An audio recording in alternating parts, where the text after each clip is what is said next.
Anda masih bersama kami di Presisi Pagi. Kota Philadelphia di Amerika Serikat lebih dulu menggelar pemilu Presiden RI bagi diaspora Indonesia daripada banyak kota lain. Bagaimana antusiasme warga Indonesia di Amerika Serikat? Kita simak laporan jurnalis Randy Wicaksana dari VOA. Dimulai dengan pembacaan Sumpah Panitia Pemilu pada jam 9 pagi, pelaksanaan pemilu di Philadelphia berlangsung hingga malam hari. Mayoritas pemilih baru ramaikan lokasi kotak suara keliling setelah jam kerja mereka usai. Karakteristik penduduk di wilayah kota Philadelphia banyak yang bekerja shift gitu ya. Jadi nanti prime time-nya atau puncak dari pemilih yang datang itu adalah setelah jam 5 sore. Demografis warga Indonesia di Philadelphia didominasi oleh para pekerja sektor informal. Seperti Tan Cahyadi misalnya yang segera bergegas ke TPS usai jam kerjanya selesai. Kan kita kerjanya pagi, pulang kerja pagi sampai keluar dari pabrik tadi jam 4 ya. Sebagian diaspora masih kebingungan perihal mekanisme lokasi pencoblosan. Seperti penyanyi Atik CB, warga negara bagian Delaware yang keliru mendaftarkan dirinya ke TPS New York meski telah datang ke kotak suara keliling Philadelphia. Aku daftarnya sudah dari bulan Mei tahun lalu dan katanya akan dikirim, tapi ternyata baru 2 hari yang lalu aku baru dapat itu suratnya, dan itu pun ternyata di situ cuma 1 lembar paper gitu, dibilangnya TPS-ku di Queen New York. Sebagian WNI yang tengah berwisata ke AS harus dialihkan untuk mencoblos di New York karena namanya sudah terdaftar di DPT di Indonesia. Kita juga sih yang kurang informasi ya. Kita bisa pilih, nanti tanggal 10 kita harus on the way ke New York, kita pilih di sana. Karena excited, mau dong ke New York. Maximiliano lahir dan besar di Amerika, tidak pandai berbahasa Indonesia, dan pertama kalinya ikut pemilu Indonesia di Amerika. There's a little bit because there's a bit of a language barrier, but since my parents speak a bunch of Indonesian language, I wanted to come to us to keep our Indonesian heritage with us. Terletak antara New York dan juga Washington DC, kota Philadelphia di negara bagian Pennsylvania adalah kota yang populer bagi warga Indonesia di pantai timur. Kota Philadelphia adalah kota metropolitan dengan populasi Indonesia terbesar kedua di pantai timur setelah kota New York. Berdasarkan data KJRI New York, warga Indonesia di Philadelphia mencapai 10.000 orang. Cara yang terdaftar, warga Indonesia yang terdaftar di kami atau yang lapor diri itu sekitar 5.000. Tetapi kami meyakini yang tidak lapor diri itu jumlahnya bisa sama atau 2 kali lipat dari yang lapor diri. Jadi perkiraannya bisa sekitar di atas 10.000 orang. Antrean mengular justru pada waktu malam. Selain pekerja sektor informal, banyak pemilih masuk kategori daftar pemilih khusus yang datang namun belum sempat mendaftar pada tahun lalu. Panitia Pemilu Luar Negeri New York akan melanjutkan kotak suara keliling di kota Dover, New Hampshire pada 8 Februari. Dari Philadelphia, Randy Wicaksana, VOA. Indonesia adalah salah satu mitra strategis Amerika Serikat di kawasan Asia Pasifik. Namun terkait pemilu, menurut pemerhati Indonesia di Amerika Serikat, siapapun pemenang Pilpres tidak akan banyak mempengaruhi hubungan baik Indonesia-AS. Selengkapnya kita ikuti laporan jurnalis Yuni Salim dari VOA. Pemerhati Indonesia umumnya menilai kampanye Pilpres 2024 relatif lebih tenang dan tak banyak memanfaatkan sentimen anti-asing. Yeah, I think it seems to be a relatively calm, if I can use that term, election campaign, and with each of the candidates offering their positions in a pretty responsible and reasonable way, which is good. Tapi analis tak melihat bakal ada perbedaan signifikan dalam kebijakan luar negeri siapapun yang terpilih. Among the 3 candidates, all 3 of them will pursue similar priorities as the current Jokowi administration or even the past SPY administration, but you might see differences in how they approach these priorities. Each candidate has their specific positions both on foreign policy and domestic issues, which is normal.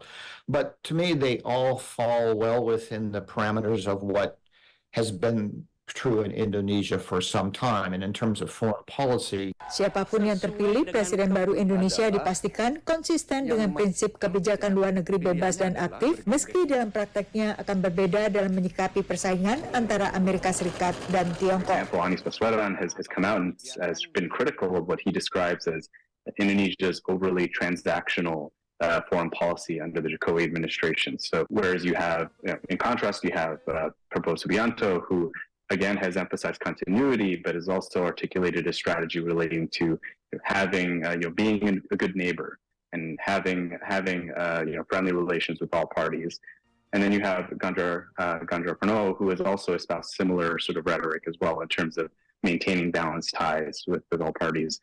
Hubungan Indonesia dengan Amerika Serikat tak selamanya mulus, ditandai ketegangan soal pelanggaran HAM era Soeharto hingga B.J. Habibie sebelum relatif menghangat saat Amerika Serikat dipimpin George W. Bush dan Indonesia dipimpin Susilo Bambang Yudhoyono. Tapi hubungan kedua negara juga banyak diwarnai persaingan Amerika Serikat dengan Tiongkok. Tapi posisi Indonesia terkait rivalitas Amerika Serikat-Tiongkok menurut analis sejalan dengan banyak mitra Amerika Serikat lainnya. Under Jokowi, arguably, Indonesia's leaned a little bit more toward China on economic issues and maybe a little bit more to the United States on security issues. That's fine. I don't worry a lot about that. If there's one thing I'm very confident in, Indonesia is going to be very independent and it's going to work to have good relations with all countries, including China and the United States. Analis umumnya menilai siapapun yang terpilih dalam Pilpres Indonesia Amerika Serikat akan terbuka untuk bekerja sama, mengingat kedua negara saling membutuhkan. Dari Washington DC, Yuni Salim dan tim VOA. Generasi muda dianggap membawa ide-ide baru yang bisa mendorong perubahan untuk pemilu 2024. Jumlah pemilih generasi muda pun akan mendominasi total pemilih nasional. Apa yang seharusnya dilakukan para pemilih muda selama tahun politik ini? Saksikan perbincangan saya bersama Karina Nandia, Miss Tourism Global tahun 2018 perwakilan Indonesia yang juga seorang influencer pada program podcast Presisi pada Kamis 8 Februari 2024 jam 13.30 waktu Indonesia Barat nanti siang.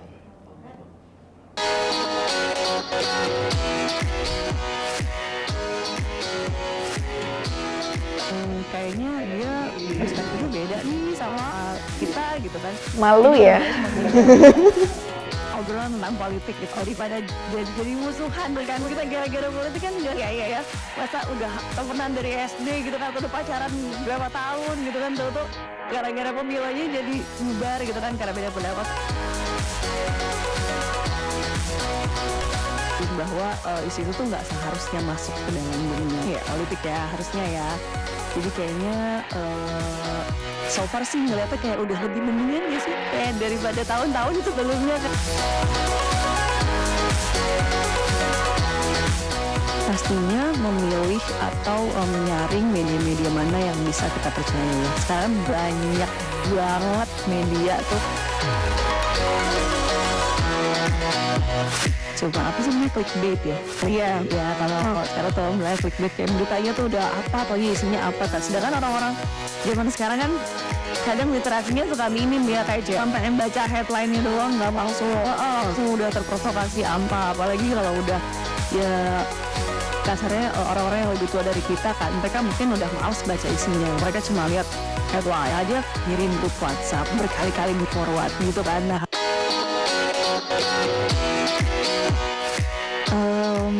kayaknya semua paslon sekarang udah ter AI ya. Karena kayak semuanya sekarang pakai metode itu ya. Tapi bagus sih berarti kan kasarnya tim suksesnya atau PR-nya mereka tuh lebih melek dunia lah. Jadi tahu gimana caranya nge-guide anak muda.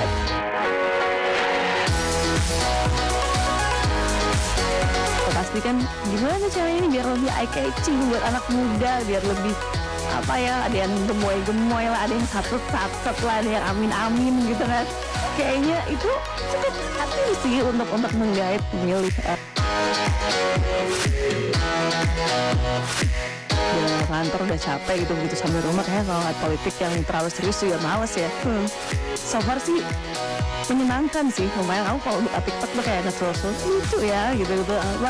Cara mereka promosi itu lucu sih di media, lebih kreatif. Dan ini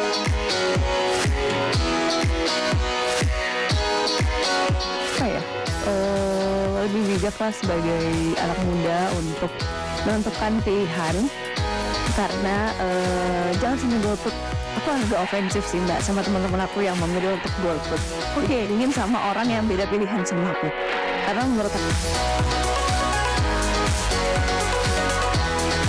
Miss Tourism Global tahun 2018 perwakilan Indonesia bernama Karita Nandia. Halo, selamat datang di podcast Waldi Presisi. Presisi Pagi akan segera kembali, tetaplah bersama kami.